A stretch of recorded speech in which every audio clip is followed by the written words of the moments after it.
പല കുട്ടികളും സ്കൂളിൽ പഠിക്കുമ്പോൾ അവരുടെ ഒരു സബ്ജക്റ്റ് തന്നെ ഈവൻ സെലക്ട് ചെയ്യുന്നത് അവിടെ മുതലാണ്. സയൻസ് വേണോ, മാത്സ് വേണോ, ഇംഗ്ലീഷ് വേണോ എന്നൊക്കെ ഉള്ള ഒരു പഠിപ്പിക്കുന്ന അധ്യാപകരും അതുപോലെ തന്നെ സ്കൂളിലെ മറ്റ് സാഹചര്യങ്ങളുമൊക്കെ കണക്കിലെടുത്ത് ആ ഒരു, പിന്നെ പ്രത്യേകിച്ചും എൻ്റെ അനുഭവത്തിൽ നിന്ന് പറയുകയാണെങ്കിൽ ഞാൻ സയൻസാണ് എനിക്കിഷ്ടപ്പെട്ട വിഷയം. അപ്പോൾ LP സ്കൂളിൽ പഠിക്കുമ്പോൾ സയൻസ് സാറിൻ്റെ അടുത്ത് ഭയങ്കര സ്നേഹവും ഭയങ്കര അടുപ്പവുമായിരുന്നു. അപ്പോൾ അതുകൊണ്ട് ആ വിഷയത്തിൽ കൂടുതൽ ഒരു ശ്രദ്ധ ചെലുത്തുകയും, അപ്പോൾ ഞാൻ ആ ഒരു ട്രെൻഡ് എനിക്ക് തോന്നുന്നു അത് വിദ്യാഭ്യാസ കാലഘട്ടത്തിൽ മൊത്തം നിലനിർത്താൻ സഹായിച്ചിട്ടുമുണ്ട്. അപ്പോൾ നമ്മളെ പഠിപ്പിക്കുന്ന അധ്യാപകരുടെ അടുത്തുള്ള ആ ഒരു ആത്മബന്ധം അത് നമ്മളുടെ കരിയറിലേക്ക് കടന്നു വരുന്നു എന്നുള്ളതാണ് അതിൻ്റെ ഒരു സവിശേഷത. പക്ഷെ കാലഘട്ടം മാറിയപ്പോൾ അധ്യാപകർക്ക് വിദ്യാർത്ഥികളെ ശാസിക്കാനും അവരെ മറ്റ് കാര്യങ്ങളിലൊക്കെ ഇടപെടുത്താനും ഒരു ഭയപ്പാടാണ്. ഞങ്ങൾ ഇപ്പോൾ വിദ്യാഭ്യാസ കാലഘട്ടത്തിൽ കാണുന്നൊരു ഏറ്റവും പ്രധാനപ്പെട്ട കാര്യം, രക്ഷകർത്താക്കളെക്കാൾ കൂടുതൽ കുട്ടികൾ മിങ്കിൾ ചെയ്യുന്നത് സ്കൂളിലാണ്, ചെലവഴിക്കുന്നത് സ്കൂളിലാണ്, കൂട്ടുകാരോടും അധ്യാപകരോടുമാണ് ചെലവഴിക്കുന്നത്. പക്ഷേ ഇപ്പോൾ അധ്യാപകൻ ഒരു ഈർക്കിലെടുത്ത് അടിച്ചതിന് ഞങ്ങൾ കേസ് എടുക്കേണ്ടി വന്നിട്ടുണ്ട്. കോട്ടയത്തിലെ സ്കൂളിൽ ഒരു സിസ്റ്റർ രണ്ട് ഈർക്കിൽ ചേർത്ത് വെച്ചൊരു കുട്ടിയെ അടിച്ചു. അപ്പോൾ 4 പാട് 2 അടി കിട്ടിയപ്പോൾ അതിനിട്ട് ആ സിസ്റ്റർക്കെതിരെ കേസെടുക്കണമെന്നും പറഞ്ഞ് രക്ഷകർത്താവ് വന്നു. പക്ഷെ ഞങ്ങളൊക്കെ പഠിക്കുമ്പോൾ എങ്ങനെയായിരുന്നാലും അടി കിട്ടിയാൽ അത് കഴിവതും മറച്ചു വയ്ക്കും. കാര്യം വീട്ടിലെത്തിയാൽ വീട്ടിൽ നിന്നുകൂടെ അടി കിട്ടും. അപ്പോൾ ആ കാലഘട്ടത്തിൻ്റെ ഒരു വ്യത്യാസം ഞാനൊന്ന് ചൂണ്ടിക്കാണിച്ചതാണ്. പിന്നെ മുതിർന്ന ക്ലാസ്സിലോട്ട് വരുമ്പോൾ ഒരിക്കലും അധ്യാപകരോട് കയർക്കുകയോ അധ്യാപകരോട് മോശമായി പെരുമാറുകയോ അല്ലെങ്കിൽ അവരെ ഇൻസൾട്ട് ചെയ്യുന്നൊരു പ്രവൃത്തിയോ ഉണ്ടാകാറില്ല. ഇന്നും ഞങ്ങൾ പഠിച്ച സ്കൂളുകളിൽ ഉള്ള അധ്യാപകരുമായിട്ട് നല്ല ആത്മബന്ധം പുലർത്തുന്നവരാണ്. പക്ഷെ റീസെൻ്റായിട്ട് ഈ കുട്ടികളുടെ ഇടയിൽ കുറച്ച് ട്രെൻഡ് മാറി വന്നിട്ടുണ്ട്. പ്രത്യേകിച്ചും ഹൈസ്കൂൾ +1 +2 ലെവലിലൊക്കെ പഠിപ്പിക്കുന്ന അധ്യാപകരെ അവഹേളിക്കുന്ന രീതി. ഏതെങ്കിലും അധ്യാപകൻ മോശമായി പെരുമാറിയാൽ, കുട്ടി മോശമായി പെരുമാറി ശകാരിച്ചാൽ പുറത്തിറങ്ങുമ്പോൾ അദ്ദേഹത്തെ ഉപദ്രവിക്കുന്ന രീതി വരെ ഞങ്ങൾ കാണുന്നൊരു സാഹചര്യമുണ്ട്. പഠിപ്പിക്കുന്ന അധ്യാപികമാരുടെ അവരെടുത്ത് മോശമായ മെസ്സേജുകൾ അയക്കുക. ഇപ്പോൾ ഈ സോഷ്യൽ മീഡിയ കുറച്ചുകൂടെ ആക്റ്റീവായതുകൊണ്ട് ആ തരത്തിലുള്ള പ്രവൃത്തികൾ ചെയ്യുന്ന വിദ്വാൻമാരെ വരെ ഞങ്ങളുടെ ശ്രദ്ധയിൽപ്പെട്ടിട്ടുണ്ട്. അത് എന്തുകൊണ്ടാണ് അങ്ങനത്തെ ഒരു ക്യാരക്ടർ ചേഞ്ച് കുട്ടികൾക്ക് വന്നതെന്നുള്ളത് യഥാർത്ഥത്തിൽ വിദ്യാഭ്യാസ മേഖലയിലുള്ളവരും അതിനെക്കുറിച്ച് ഗവേഷണം നടത്തുന്നവരും അത് മനസ്സിലാക്കേണ്ട ഒരു കാര്യമാണ്. ഇവിടെ ഇരിക്കുന്ന കൊച്ചുകുട്ടികൾക്ക് രക്ഷകർത്താക്കളായ നമുക്കെല്ലാവർക്കും, അധ്യാപകർക്കും അവർക്ക് പറഞ്ഞു കൊടുക്കാനുള്ളൊരു പ്രധാനപ്പെട്ട ഒരു സന്ദേശവും അത് തന്നെയാണ്. അധ്യാപകരെ നമ്മൾ സാധാരണ മാതാപിതാ ഗുരു ദൈവം എന്ന് പറയുന്ന ആ ഒരു 3ാമത്തെ ലെവലിൽ വരുന്ന വിഭാഗമാണ് അധ്യാപകർ. അപ്പോൾ അധ്യാപകരോട് അങ്ങേയറ്റം വളരെ ഒരു ആത്മബന്ധത്തോടുകൂടി ഇടപെടാൻ കുട്ടികളെ പരുവപ്പെടുത്തിയെടുക്കണം എന്നുള്ളതാണ് എൻ്റെ ഏറ്റവും പ്രധാനപ്പെട്ടൊരു റിക്വസ്റ്റ്. ചില അധ്യാപകർ തിരിച്ചു മോശമായി പെരുമാറുന്നവരുണ്ട്. ഇപ്പോൾ നമ്മൾ പത്രത്തിൽ വായിക്കും, വളരെ മൃഗീയമായി തല്ലുന്ന. ഈയിടയ്ക്ക് നോർത്ത് ഇന്ത്യയിലൊരു കുട്ടിയെ വളരെ മൃഗീയമായി കുട്ടിയെ ഉപദ്രവിക്കുന്നതൊക്കെ ഞങ്ങളുടെ ശ്രദ്ധയിൽ വരികയും അതിന് കേസെടുക്കുകയും ചെയ്തു. അത് ചില ആൾക്കാരുടെ ഒരു വ്യക്തിപരമായിട്ടുള്ള ഒരു ഇടപെടലാണ്, അവരുടെ ക്യാരക്ടറിൻ്റെ ഭാഗമാണ് അത്. അത്തരത്തിൽ കുട്ടികളോട് അത്രയും ഹാർഷായിട്ട് ഇടപെടുന്ന ഒരു രീതി. പക്ഷേ സാധാരണഗതിയിൽ അധ്യാപകർ അങ്ങനെയല്ല. അവരെല്ലാവരും കുട്ടികളുടെ സ്വന്തം മക്കളെപ്പോലെ തന്നെ ബിഹേവ് ചെയ്യുന്ന, അവരുടെ കാര്യങ്ങൾ നോക്കുന്ന, അത്തരത്തിൽ വളരെ. മാത്രമല്ല, ഇന്നിപ്പോൾ മറ്റൊരു രീതി കാണുന്നത് ഈ കുട്ടികൾ അനുഭവിക്കുന്ന മാനസിക സംഘർഷം.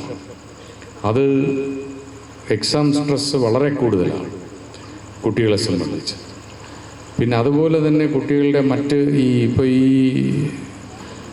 സാമൂഹിക മാധ്യമങ്ങൾ വഴിയുള്ള അവരുടെ ഇൻറ്ററാക്ഷൻസ്, അത് രക്ഷകർത്താക്കൾക്ക് മനസ്സിലാക്കാൻ പറ്റാത്ത രീതിയിൽ കുട്ടികൾ അതിനെ മിസ്യൂസ് ചെയ്യുന്നുണ്ടെന്നുള്ളതൊരു ഘടകമാണ്.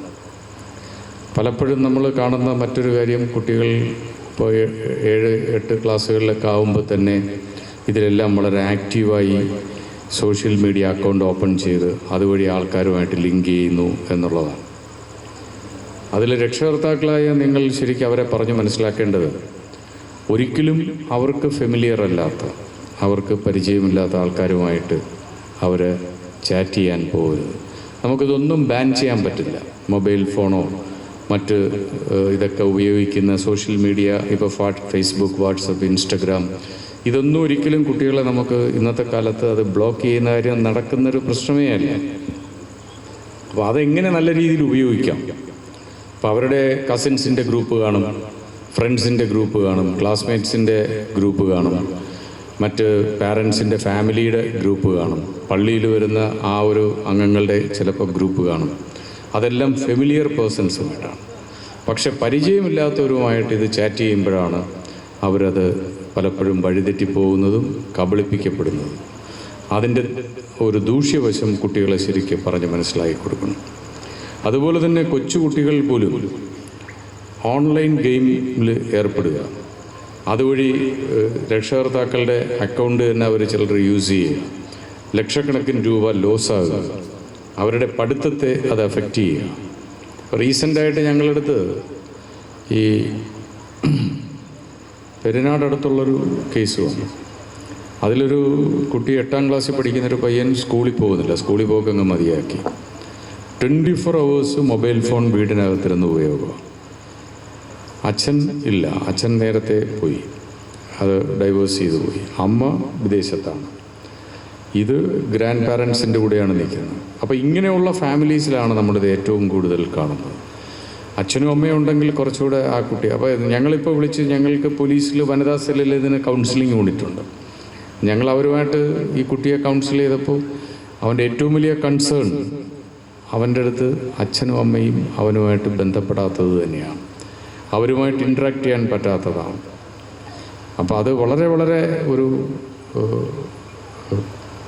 കഷ്ടമാണ് യഥാർത്ഥത്തിൽ. ഇപ്പം ഞങ്ങളൊരു ഓപ്ഷൻ വെച്ചു, അച്ഛനും അമ്മ, അച്ഛനവൻ കുട്ടിക്കാലത്തെ തന്നെ കണ്ടിട്ടില്ല, അമ്മയായിട്ട് കുറച്ച് മാനസികമായി നല്ല അടുപ്പം, പക്ഷേ അമ്മ വിദേശത്താണ്. അപ്പോൾ ഞങ്ങൾ ചോദിച്ചു, വിദേശത്ത് നീ അമ്മയെ ഇങ്ങ് കൊണ്ടുവന്ന് നിൻ്റെ കൂടെ നിർത്തിയാൽ, അല്ലെങ്കിൽ നിന്നെ വിദേശത്തോട്ട് കൊണ്ടുപോയാൽ, അപ്പോഴവൻ വളരെ ഹാപ്പി ആയിട്ട് അവൻ അതിനെ നമ്മളെടുത്ത് സംസാരിക്കുകയും അതിൽ ഒരു സന്തോഷം പ്രകടിപ്പിക്കുകയും ചെയ്തു. അപ്പോൾ ഇത് പാരൻസായ നമ്മൾ ഞാൻ അവൻ്റെ മദറുമായിട്ട് വിദേശത്തേക്കുന്നവരുമായിട്ട് സംസാരിച്ചു. ഞാൻ പറഞ്ഞു, നിങ്ങളുടെ മക്കൾ ഇതിൻ്റെ ഇളയൊരു കുട്ടിയുണ്ട്, ആ കുട്ടി ഈ വീട്ടിൽ തന്നെയാണ്.